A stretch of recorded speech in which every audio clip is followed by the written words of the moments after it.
Assalamualaikum warahmatullahi wabarakatuh. Okey, kita pergi kepada video bahagian yang ketiga. Okey, so video ni video yang terakhir lah. Okey, video yang terakhir untuk bahagian ini. Okey, ada satu lagi bahagian iaitu 1.4. 1.4 tu yang itu berkenaan dengan sifat-sifat istimewa yang ada pada haiwan yang membolehkan dia survive. Okay. So yang itu awak boleh baca sendiri. Very interesting. Okay, you can read by yourself.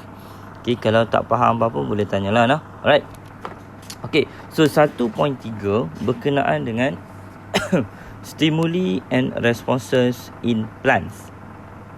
Maksudnya tumbuhan juga respon terhadap sesuatu rangsangan. Okay, so tumbuhan, okay, dia bagi dialog dekat sini. Tumbuhan dia tak akan membesar kalau kita bercakap dengan dia. Contoh, wahai pokok, besarlah kau. Dia tak akan besar. Dia tak akan membesar dengan sendirinya. So dia mesti ada stimuli ataupun rangsangan yang dikenakan kepada tumbuhan, barulah tumbuhan itu akan membesar ataupun melakukan tindak balas. Responses. Okay. So secara umum terdapat dua responses of plant. Ada dua cara macam mana tumbuhan respon terhadap rangsangan yang dia terima. Yang pertama ialah tropism. Yang kedua ialah nestic movement. Tropism merupakan respon tumbuhan berdasarkan daripada mana stimuli itu datang. Contoh, kalau stimuli itu datang daripada atas, tumbuhan akan pergi respon based on daripada mana stimuli itu datang. Okey. Boleh lah. Right. So, untuk tropism, dia ada 4 stimuli. 4 jenis stimuli. Yang pertama ialah water. Yang kedua ialah light, cahaya. Yang ketiga ialah gravity. Dan yang keempat ialah sentuhan, touch. Touch. So pokok basically dia ada dua bahagian. Satu bahagian shoot. Shoot ni ialah bahagian pucuk. Satu lagi akar, root. Okay, so dia ada bahagian shoot di atas, bahagian akar di bawah. Okay, so bila tumbuhan menerima stimuli, contoh cahaya. Okay, contoh, tak apalah, kita masuk terus. Alright. Okay, so kita pergi yang pertama. Okay, Okay, kejap lah. Bahasa muda, kita pergi yang pertama. Ini semua eksperimen. Okay, phototropism. Okay, phototropism. Phototropism ni maksudnya tumbuhan respon terhadap cahaya. Photo is cahaya. So ada certain bahagian yang akan bergerak ke arah cahaya tersebut. So bahagian itu kita kata dia mengalami positif phototropism. Okay, mengalami positif phototropism. Contoh, bila, okay, awak boleh tengok daripada gambar ini. Tengok daripada gambar. So kita ada sumber cahaya. Bahagian atas, bahagian atas yang kita kenali sebagai shoot, pucuk, dia akan tumbuh ke arah cahaya. So kita kata shoot mengalami positif phototropism. Okay, tetapi di bahagian akar dia tak akan tumbuh naik pergi ke light. Tidak. Dia akan jauh daripada cahaya. So kita kata akar bahagian pokok mengalami negatif phototropism. Boleh lah. So positif ialah bahagian yang pergi ke arah stimuli. Positif tropism.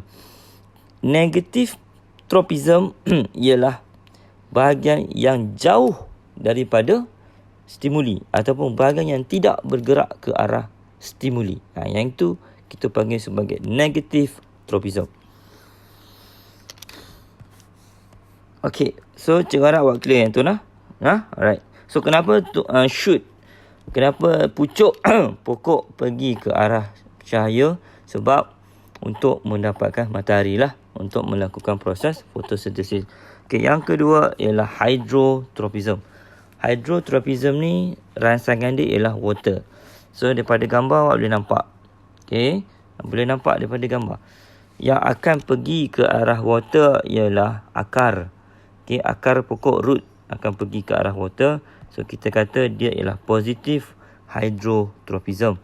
Yang akan jauh daripada water ialah shoot, pucuk. So pucuk dia mengalami negative hydrotropism. Dia tidak pergi ke arah water.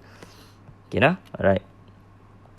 So yang ini kenapa akar yang akan pergi ke bahagian water? Sebab ialah dia nak ambil mineral dan sebagainya. Okay, next. Ini tropism respon yang pertama tadi, tropism. Next ialah geotropism.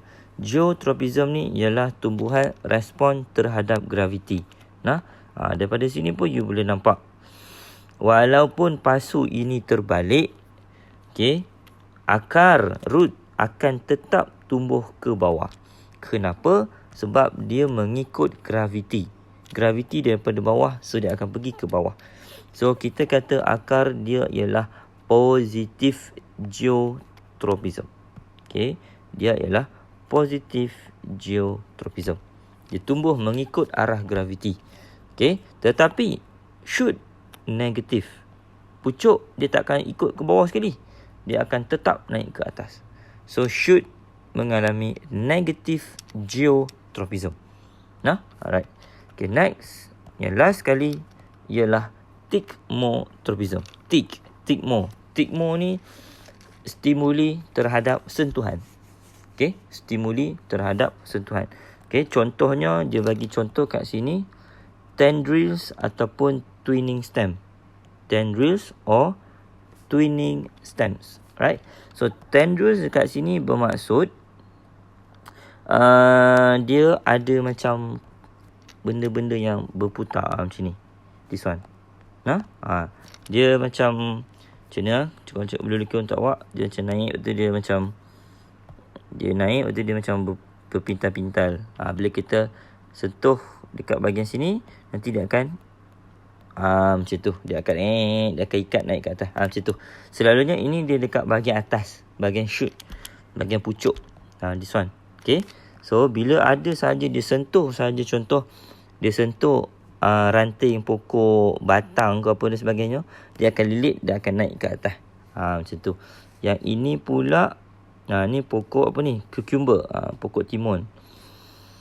Yang ini morning glory. Morning glory ni dia ada kita panggil sebagai tendrils juga ataupun twining stem. Twin ni maksudnya berpintal. Stem ni batang-batang yang berpintal. So bila dia sentuh saja apa-apa benda, dia akan dia akan lilit, dia akan naik ke atas. Okay, apa tujuan dia? Sebab yang dia nak bila naik ke atas tu, dia akan lagi senanglah dapat matahari. Okay, dia akan lagi senang dapat matahari. Alright. Itu bahagian shoot. Tetapi bahagian akar akan tetap tumbuh ke bawah. Akar pun tak diikut naik berbelit ke atas, tak ada. Akar akan tetap ke bawah. So kita kata root show negative. Root akar ialah negative thigmotropism. Dia tidak positif. Okey, boleh dah? Alright. So itu ialah berkenaan dengan tropism. Okey, respon yang kedua ialah nestic movement. Nestic movement khusus untuk kalau tumbuhan itu dia terkena touch, dia disentuh. Okey, tumbuhan itu disentuh. Sentuh sahaja. Dia tak ada stimuli yang lain, tak ada stimuli water, tak ada stimuli touch, tak ada stimuli sunlight, khusus untuk sentuhan sahaja. Tetapi dia tidak bergantung kepada daripada mana arah sentuhan itu datang. Contoh dalam satu pokok,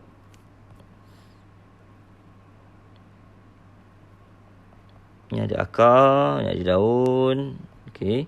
So ini katakan kita ada tendrils. Okay, stem-stem yang bergulung. Kalau kita sentuh di bahagian sini sahaja dan di bahagian sini dia akan lilit naik ke atas. So yang ini kita panggil sebagai tigmo. Tigmotropism. Rangsangan berbentuk tropism. Dia bergantung kepada daripada mana datang sentuhan tersebut. Okay. Tetapi kalau nestic movement NM, contoh you sentuh dekat bahagian sini, bahagian lain akan turut memberi respon. Itu maksud dia. Bukan bahagian sini sahaja. Kalau tigmo tadi, kita sentuh atas ni yang akan berlilit, yang bawah ni kekal. Tak ada apa-apa. Okay, tetapi kalau nestic movement, you sentuhlah bahagian mana sekalipun, bukan bahagian tu sahaja yang akan respon. Semua bahagian akan respon. Bahagian-bahagian lain pun akan respon. Okay, so contohnya dekat sini dia bagi pokok mimosa. Mimosa ni ialah pokok, cuba teka apa-apa. Apa agak pokok mimosa? Mimosa ni ialah pokok yang biasa awak main. Pokok apa tu dalam bahasa Melayu cikgu tak ingat. Pokok semalu. Yes, pokok semalu. This one. Pokok semalu. Awak sentuhlah dekat bahagian daun mana. Sentuhlah kat bahagian mana sekalipun. Contoh, awak sentuh dekat bahagian sini. Bahagian lain yang tak kena sentuh pun akan senyap tertutup. Itu maksud nestic movement. Okay, dia tidak bergantung kepada daripada mana arah stimuli itu datang. Okay, asalkan ada stimuli, dia akan respon. Semua bahagian akan respon. Okay, alright. So, itu beza antara nestic movement dengan tropism. Right. Okay, so last kali 1.4. Yang ni awak boleh baca sendiri. Yang ini 1.4 ni cikgu bagi review sikit lah. Yang pertama, dia tunjuk perbezaan pandangan haiwan yang prey dan juga predator. Prey ni mangsa. Mangsa. Predator ialah pemangsa. Predator ni ialah yang memburu. Yang memburulah pemangsa. Prey ini ialah mangsa. Okay, so penglihatan mangsa dan juga pemangsa dia lain. Okay, kalau macam kita manusia, mata kita dekat depan. Tak ada, bukan dekat kanan kiri. So kita ialah predator. Okay, predator ada keistimewaan dia. Prey, mangsa. Contoh macam ikan, arnab, tikus. Mata dia dekat kanan dan kiri pun ada kelebihan. Kenapa mata belah kanan, kenapa mata belah kiri, bukan depan. Okay, ada kelebihan dia. Awak boleh baca, menarik, sangat menarik. Ini beza dia, awak boleh baca. And then, pendengaran. Ada yang mendengar menggunakan kaedah stereofonik. Kalau macam kita human, kaedah pendengaran kita ialah stereofonik. Maksudnya kita mendengar menggunakan kedua-dua telinga serentak. Tak ada contoh sound tu datang daripada belah kanan. So telinga belah kanan saja berfungsi, telinga belah kiri tak berfungsi, bukan. Okay, kita ialah stereofonik. Kita mendengar menggunakan dua-dua telinga pada satu masa. Okay, so ada keistimewaan dia. Kenapa? Awak boleh baca. Okay, ini frekuensi bagi haiwan. Okay, so awak boleh nampak lah. So kalau kita macam human tadi 20 sehingga 20,000 Hz frekuensi. Haiwan dia punya range tu lagi besar. Okay, lagi besar. Sebab tu haiwan kadang-kadang awak perasan awak tak datang dekat pun, awak jauh lagi, zop dia dah lari. Sebab dia dah boleh dengar awak punya tapak kaki. Macam tu. Alright. So habis ini pula special, haiwan-haiwan yang special yang ada dekat badan dia yang menyebabkan dia boleh survive. Ni pun awak boleh baca. Okay. Right. So habis dengan ini, maka habislah chapter 1. Okay, untuk cover awak punya checkpoint 1. So cikgu ulang balik untuk checkpoint 1. Awak masuk 4 topik, iaitu topik 8 radioaktif, topik 9 pasal matahari. Kita dah cover 2 topik ni. Topik 10 cikgu tak cover sebab topik 10 ialah topik membaca. Awak boleh membaca. Okay, awak boleh baca sendiri, boleh faham sendiri.